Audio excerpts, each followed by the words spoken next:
e a gente apontar os caminhos possíveis para o crescimento das entidades, né, para os fundos de pensão. Porque já foi colocado aqui a importância que os fundos de pensão, por ser uma poupança de longo prazo, têm para um país, para o crescimento, para a estruturação de um país. O que fica preocupante para nós é muitas vezes a gente olhar e perceber que o país parece que não tem um planejamento, né? E esse é o grande problema. Se o país, se quem está ali criando as normas, criando as leis, criando as condições para o crescimento, não aponta o caminho, fica difícil para quem quer investir, quer fazer o país crescer, saber que caminho vai trilhar. Então, esse um ponto importante, né? O projeto de país e como os fundos de pensão e os investimentos que eles farão certamente podem direcionar esse país para um futuro que seja aquilo que a gente ouviu durante décadas, né? O Brasil é o país do futuro e esse futuro nunca chega, nunca chegou. Então, esse é o primeiro ponto que a gente quer apontar. Os fundos de pensão, com essa poupança de longo prazo, a gente não quer ficar investindo só em título público federal. Né? Foi dito aqui, o Rick Jagger falou, a gente fez muitos debates sobre isso, de como a cultura inflacionária e os juros altos levaram a uma falsa ideia de que a grande segurança está em títulos públicos federais. Então, investir em títulos públicos federais, ainda mais com as taxas que a gente viu ao longo do tempo, na verdade, você apostar contra o crescimento do país. E não é isso que nós queremos para uma nação.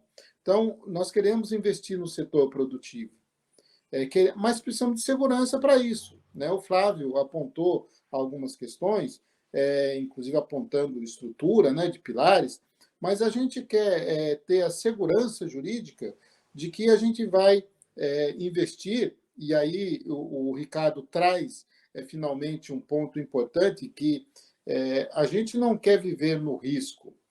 Né? Quando a gente avalia um risco para fazer um investimento, a gente, lógico que tem todo um processo para fazer isso. E não adianta, alguns negócios, alguns investimentos vão dar errado. Isso é da natureza do capitalismo. E nós temos que admitir, porque é uma realidade, que nós estamos num sistema capitalista e nós vamos investir dentro desse sistema. O que não pode é o gestor, né, de um fundo de pensão viver em eterno risco, porque ele não sabe o que vai acontecer, porque se algum negócio deu errado, por qualquer contingência que seja, ele vai ser punido sem ter uma razão lógica. Ninguém vai ver se o ato de gestão dele foi dentro da governança da entidade, dentro dos procedimentos e processos que eram esperados para aquilo. Então, o que a gente aponta é um ambiente adequado que precisa existir para que os gestores dos fundos de pensão, olhando para todo o arcabouço que tem, arcabouço legal, dentro de uma gestão baseada em riscos, que eles consigam efetivamente investir no setor produtivo, investir numa infraestrutura para o país, porque são investimentos de longo prazo que conversam diretamente com a poupança de longo prazo que o trabalhador faz no seu fundo de pensão. Então, a gente precisa olhar para isso e também precisa ficar atento que não dá para a gente continuar ouvindo que tem que fazer uma equalização entre entidades abertas e entidades fechadas, porque são naturezas muito distintas. Então, nós entendemos que a gente tem que valorizar o que a gente chama de entidades fechadas de previdência complementar, ou os fundos de pensão. Porque as entidades abertas, essa de mercado, gerida pelos bancos, elas têm uma outra natureza de visar lucro, de fazer sucessão patrimonial e outras artimanhas jurídicas e financeiras que não têm nada a ver com a mentalidade previdenciária, com a cultura previdenciária que um fundo de pensão traz na sua história. E a gente fala isso porque a gente está assistindo hoje, por exemplo, as entidades abertas, né, somente os bancos, os grandes bancos, se favorecerem de uma legislação tributária que deveria ser aplicada única e exclusivamente para os fundos de pensão, que são fechados, porque eles sim trazem essa noção e essa cultura previdenciária. Então, esse é um ponto importante que nós entendemos que é preciso olhar para ele. Quando a gente fala do arcabouço legal também e de todo o sistema regulatório, uma coisa que causa estranheza é a gente olhar para o CNPC, olhar para o CRPC e ver o total desequilíbrio que existe ali. Então, é importante a gente lembrar de um fator. Os recursos, o patrimônio que está hoje nos fundos de pensão, cerca de 1 trilhão e 200 bilhões de reais, é dinheiro do trabalhador. O trabalhador colocou esse dinheiro lá, seja em conjunto com o empregador, que fez um contrato de trabalho com ele e decidiu que iria contribuir como uma forma de valorizar o trabalho. Então, esse recurso que é do trabalhador, aí vem um órgão regulador em que o dono do recurso, o dono do dinheiro, o dono do patrimônio, tem um voto contra 7, sendo que 5 são do governo. É um desequilíbrio total. Então, uma coisa importante que nós defendemos é que haja paridade. Então, se nós vamos ter um modelo tripartite, defendemos um modelo tripartite no CNPC, no CRPC, com 9 membros, por exemplo, mas tem que ter 3 dos participantes, 3 dos gestores instituidores e 3 do regulador do governo. Porque senão não existe equilíbrio, não existe paridade de armas. Então não tem como a gente discutir dentro de um sistema desse, porque desequilibra totalmente. Então isso é muito importante. Por falar em paridade, é importante a gente falar também da paridade dentro da governança das entidades de previdência, que hoje, principalmente naquelas entidades do sistema privado, não existe nenhuma. Então, a gente consegue alguma paridade em algumas do setor público, mesmo assim, o voto de Minerva, o voto de qualidade, acaba desequilibrando, então é algo que nós entendemos que não deva existir, mas você tem uma gestão efetivamente paritária.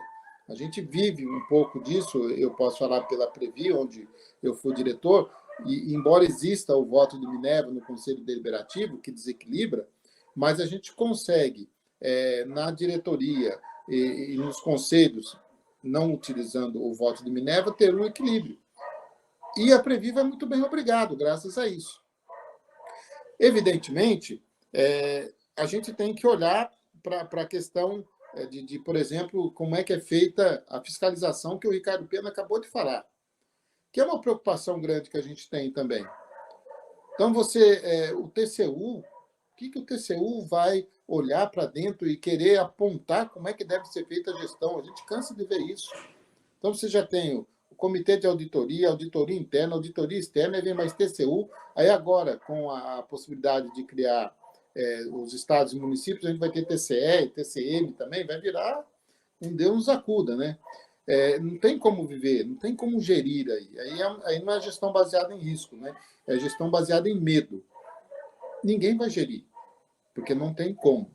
Então, o apontamento que nós fazemos é que a gente precisa criar as condições propícias para que esta poupança de longo prazo do trabalhador se converta num ciclo virtuoso para o país, com investimentos que, de fato, tragam o crescimento, tragam a geração de mais riqueza. É isso que a gente tem visto em muitos países. Então, eu convido todos que estão nos assistindo a buscarem lá no site da ANAPAR. Nós colocamos lá uma agenda positiva para os fundos de pensão. Né? Depois, eu creio que a de Assis, o pessoal da próxima mesa, vai falar, a gente também aponta para os planos de autogestão. Mas estamos falando aqui dos fundos de pensão. Então, a gente aponta diversos caminhos, muitos dos quais falados aqui já pelo Jagger, falado pelo Flávio, falado alguma coisa pelo Ricardo Pena. para que a gente possa efetivamente pensar em como a gente vai pegar esse recurso do trabalhador e fazer com que ele seja a força indutora para o crescimento do país. Nesse ambiente, por exemplo, uma coisa que, pelo menos da minha parte, e muitas vezes essa discussão é bastante grande, é o investimento para fora do país. Muita gente fala assim, vamos fazer investimentos no exterior. Eu considero isso um total absurdo. Eu não tenho que investir no exterior. Porque nós vamos diluir risco.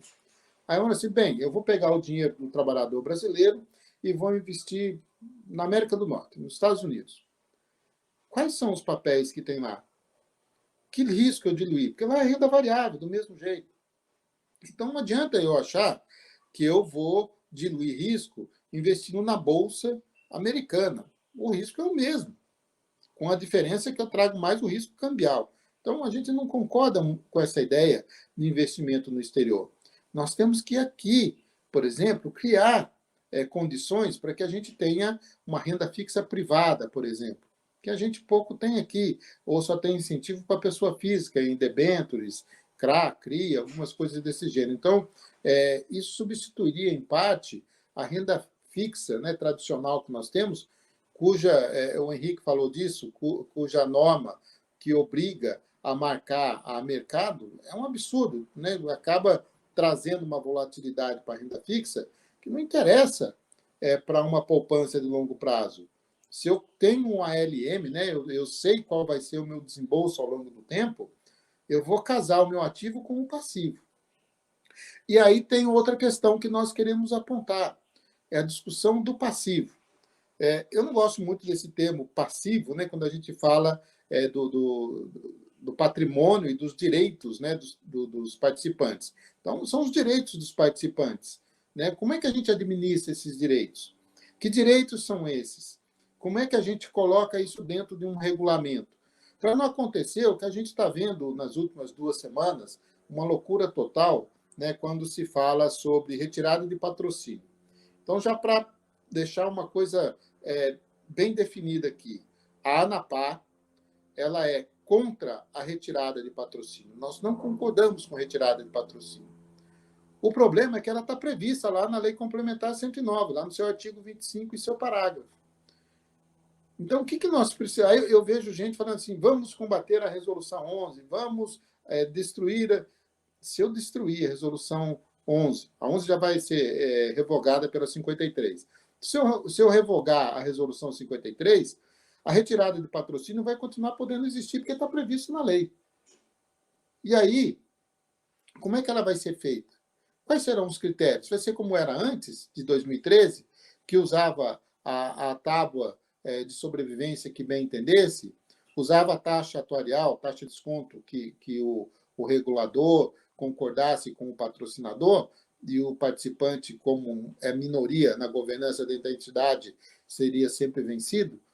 Então, essa resolução ela traz essa normatização. E é preciso que a gente conheça isso.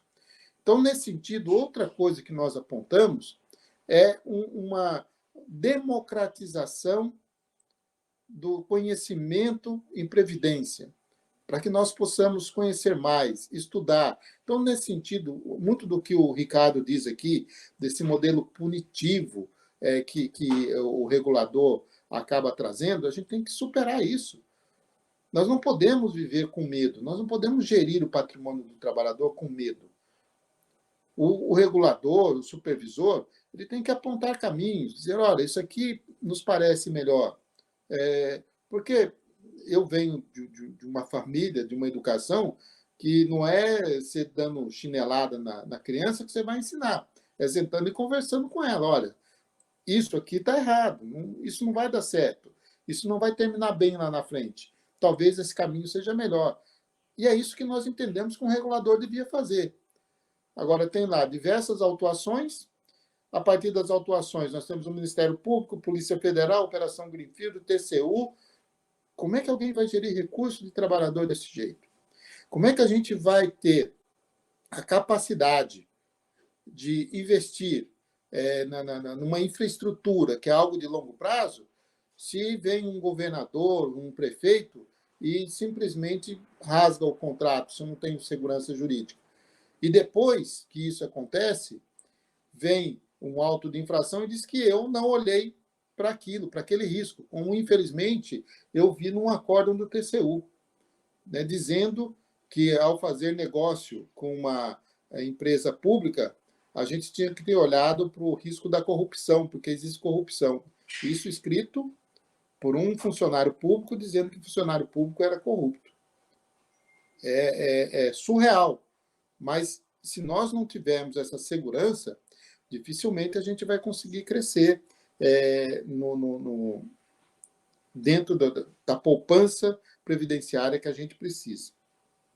Nesse sentido, há muito tempo, já desde 2012, a ANAPAR patrocinou diversas plenárias, muita discussão, e chegamos a um teor de alterações que nós entendemos que eram necessárias nas leis complementares 108 e 109, que se transformou hoje no que é o projeto de lei 84/2015, que infelizmente está parado numa comissão.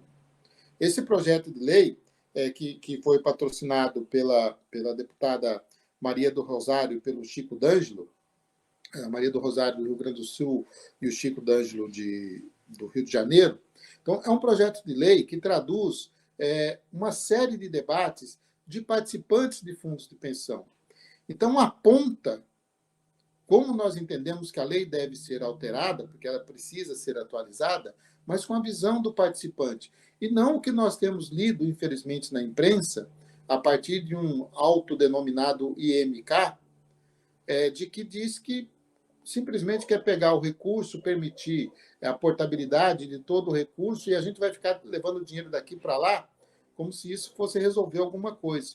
Na verdade, pode piorar em muita situação, porque ninguém olha para aquelas letrinhas pequenas, que é, por exemplo, a taxa de administração que é cobrada nos bancos ou nas seguradoras.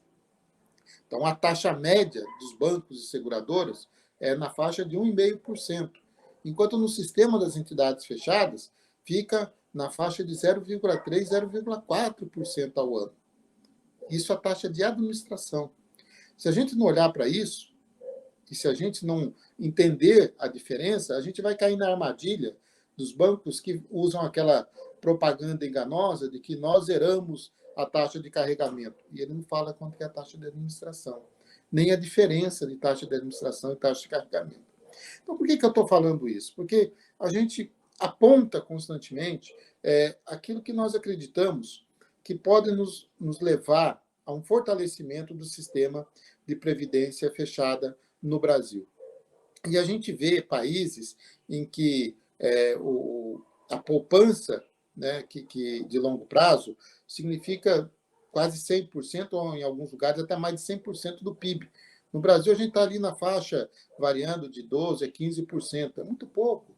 A gente tem condição de ir muito mais, né? O Flávio, ao apontar uma proposta de pilares, ele mostra ali como a remuneração do trabalhador brasileira é muito baixa. Nós precisamos rever, lógico que é uma luta da Organização dos Trabalhadores, do movimento sindical, e que nós fazemos parte disso. Mas a gente entende que a gente pode melhorar e o trabalhador ter condições de fazer uma poupança de longo prazo.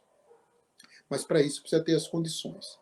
Então, foi falado aqui pelos três que me antecederam, estão facilitando sobremaneira os apontamentos aqui. Eu reforço que nós temos um texto bastante completo, bastante discutido, bastante debatido, que é essa agenda positiva, que está no site da ANAPAR, que nós já distribuímos, já alguns órgãos de imprensa já falaram dele, que nós entendemos que a gente tem que debater. Então, tem que debater como é que a gente vai fazer uma regulação adequada, como é que nós vamos fazer uma supervisão adequada, como é que nós vamos ter paridade para que os participantes tenham efetivamente capacidade de participar da gestão dos seus recursos, não só na geração de normas, nos recursos, mas também lá dentro da governança das entidades. Então, são esses apontamentos que nós acreditamos que podem fazer com que a gente possa ter, num futuro bastante breve, um sistema muito mais forte, muito mais robusto e que contribua sobremaneira para esse país que a gente tanto almeja, que a gente tanto deseja.